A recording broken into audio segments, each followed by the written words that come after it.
Election commissioner of India ने 1 अप्रैल से महाराष्ट्र में एसआईआर का सर्वे शुरू करने का ऐलान किया है और बीएलओ जो है उन्होंने उसकी शुरुआत कर चुके हैं।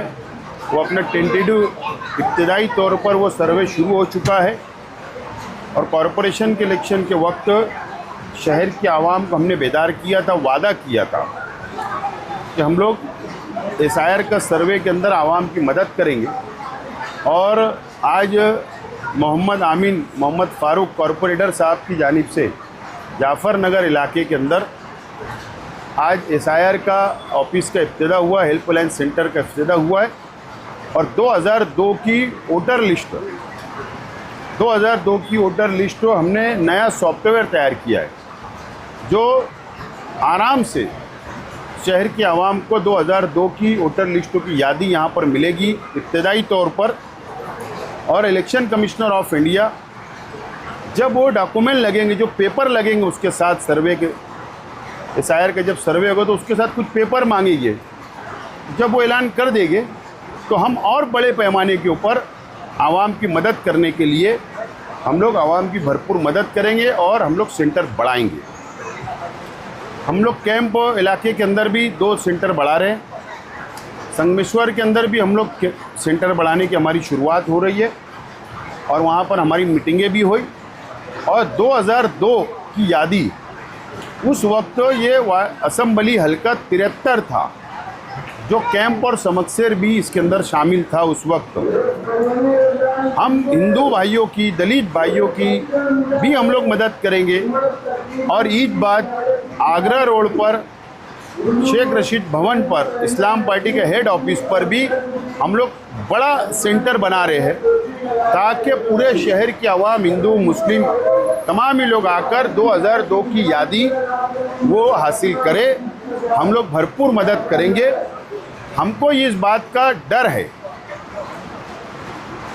कि बीजेपी जिस तरीके से मालेगांव शहर को निशाना बनाई रोहिंग्या बांग्लादेशी के नाम पर, और बीजेपी ने एसआईआर के लिए 8 लोगों की कमेटी जो स्टेट लेवल पर बनाई, उसमें किरीट सुमैया और बीजेपी के 8 लीडरान को शामिल किया है।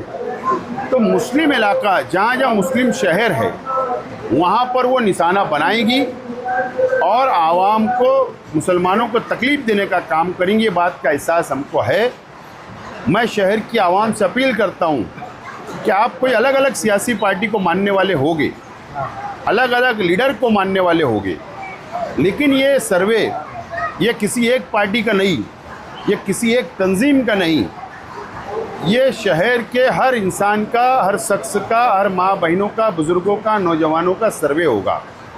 अगर हम इसके अंदर बेदार नहीं रहे, हमने सर्वे नहीं करवाया, तो फिर यादी से जब नाम हमारा फाइनल यादी जब एसआईआर का सर्वे होगा, नाम कट जाएगा, तो फिर एक मर्तबा हम पर इल्ज़ाम आएगा रोहिंग्या बांग्लादेशी का।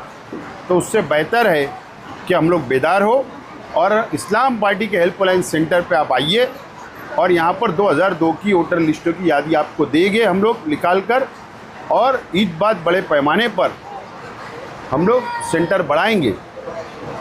और ईद बाद हमारी अपनी कोशिश है इस्लाम पार्टी की कि इंशाअल्लाह हम लोग धूलिया के अंदर भी हेल्पलाइन सेंटर हम लोग शुरुआत करने जा रहे हैं। वहाँ का भी हम लोगों ने सॉफ्टवेयर तैयार करवाया है।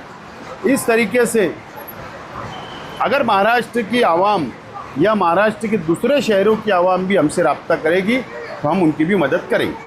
कल असम्बली में और मानकर विरोधी जो कायदा है वो लाया जाए, करीब पास हो चुका है, इसको सिर्फ बहस होगी और उसको फाइनल बना दिया जाए। आप क्या कहते हैं? हाँ, बिल पेश हुआ है, मैंने भी खबर पढ़ा हूँ, चैनल पर देखा हूँ और बीजेपी बहुत खुश है।